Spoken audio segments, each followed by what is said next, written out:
Next, now, the Ukrainian President Volodymyr Zelenskyy is in Norway to continue his push for more aid in his country's war against Russia. He's today giving a press conference in Oslo with leaders of Norway, Finland, Sweden, Denmark, and Iceland.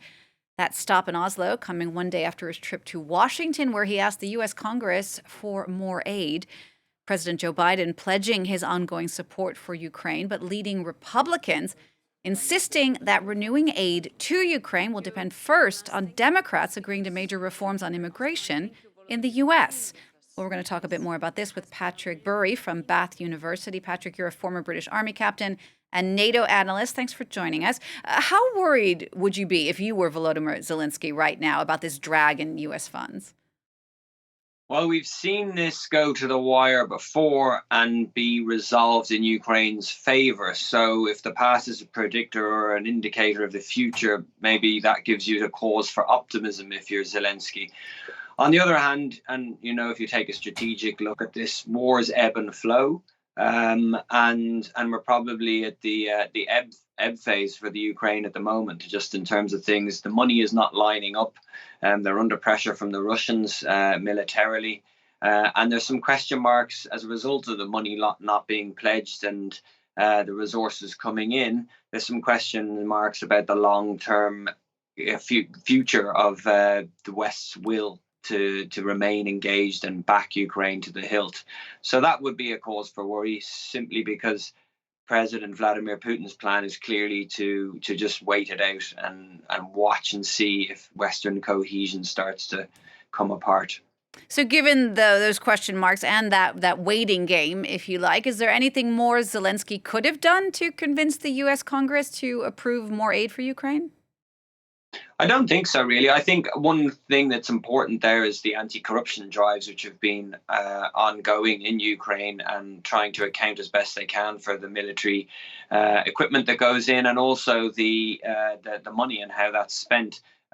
So I think he's doing what he can there, and it's clearly come at some political cost for him. He lost his defense minister as a result of part of that. Not that he was actually indicated in any sort of corrupt practices, but I think essentially he's doing what he can. But this is, as you mentioned in your intro, this is an internal domestic political thing in the US.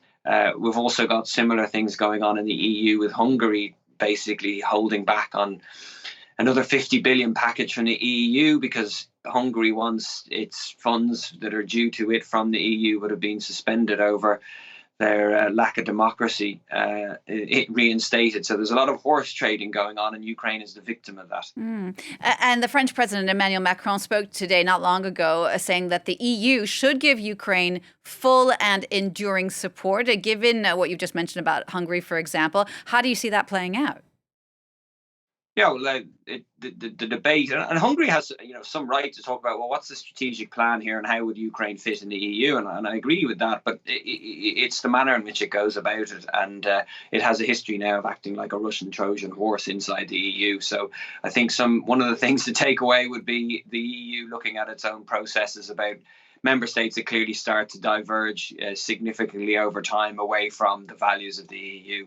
What do they do with that? But in terms of Ukraine, yeah, Macron is right. It's an interesting one in terms of is the EU the first step to NATO? What would that look like? I think there's a huge amount of detail to be worked out on both EU and NATO, and they both come with some risk. I do think the more important pressing issue here is the resourcing and crafting of a long-term, or medium-term, out to 2025 strategic plan for how Ukraine is going to sustain, train, and fight its war, and get onto a better footing than we've seen over the summer. Do another counteroffensive. It's going to take a long time. It's going to need its air superiority. It's going to need the training, intensive training at formation level, so larger formations of Ukrainian troops, a huge amount of resource, the Western factories to really, really get going, to understand the Western populations that it can't lose this fight. If it loses this fight, the bets are off for the West. It'll have withdrawn from Afghanistan, lost in Ukraine, and other countries, not only Russia, not only China, not only Iran, but a lot of other countries who have interest in challenging the West. We're already seeing it happen, as you well know, in West Africa, where France used to be so powerful. The bets will come off. So really, I think the stakes are very high. This is in some way going to shape the next 20, 30 years, at least certainly in Europe, and we need to treat it as such. What about Ukraine's offensive itself, the actual fighting and the troops in Ukraine? Some allies have been critical of the offensive, saying it hasn't been strong enough. Do you think that they've done the best they can with what they've got? I think this was a result of essentially trying to keep. So the criticism was that they didn't concentrate their force and attacked in one place in Zaporizhia region to try to get down to Melitopol and cut the Russians in two and take back some of their own territory. And instead, they attacked in 3 areas, another one towards Mariupol and another one in Bakhmut, which actually the latter had a fair bit of success because the Russians weren't expecting them to attack there. So there's always a little bit of to and fro in these decisions. Ultimately, I think what the problem has been, the Western support came in salami-sliced and too late. You look at the tank decisions, even the HIMARS decisions, everything is so slow to get in there. And secondly, the training piece. The Ukrainians are just not used to really operating at anything above, in a successful manner, above company level.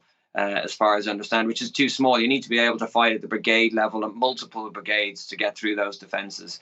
So there's a huge number of different elements. You could also say they weren't given enough, and they weren't given enough mine-clearing vehicles. And clearly, again, looking at it tactically, some of the guys who were driving them didn't know what they were doing, but that's just the nature of war. But I think the lesson is it needs more resource, more training, more coordination, and certainly more once you've got to a higher confidence level that they can actually get through somewhere. And air support would be a huge part of that. Patrick, thank you so much for taking the time to speak to us. Patrick Bury there from the University of Bath.